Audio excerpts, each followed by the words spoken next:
Hi friends, உங்கள் எல்லாருக்கும் என்னுடைய பணிவான வணக்கங்கள்.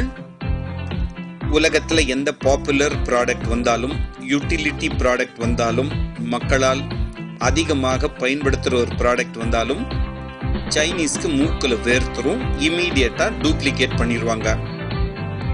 சரி, சாதாரண கன்சியூமர் ப்ராடக்ட்ஸில் தான் அப்படி பண்ணுறாங்க, கன்சியூமர் டியூரபிள்ஸில் தான் அப்படி பண்ணுறாங்கன்னா, இப்போ அவங்களுடைய நரி தந்திரத்தை பயன்படுத்தி ஈட்டபிள்ஸ்லையும் இந்த மாதிரி டூப்ளிகேட் ப்ராடக்ட், டியூபியஸ் ப்ராடக்ட்ஸை பண்ணுறதுக்கு அவங்க முன் வந்துட்டாங்க.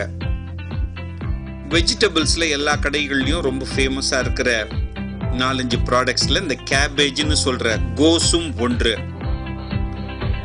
அது செடியில் வளர்ந்து தான் நம்ம வீட்டுக்கு வருதுன்னு நம்ம நினச்சிட்டு இருந்தா இனிமேல் அந்த ஐடியாவை மாற்றிக்கங்க. சில கெமிக்கல்ஸை பயன்படுத்தி வீட்லேயே சின்ன 4 தகர டப்பாவை வச்சு சில ப்ராசஸஸை பண்ணி உண்மையான செடியில் அந்த காயை அறுத்துட்டு வந்தால் எப்படி இருக்குமோ அந்த லெவலுக்கு டூப்ளிகேட்டாக இவங்க பண்ணுறாங்க.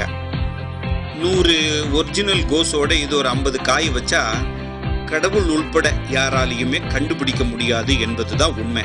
அதை நீங்களே இந்த வீடியோவில் பாருங்க. ஜாக்கிரதையா இருங்க நண்பர்களே.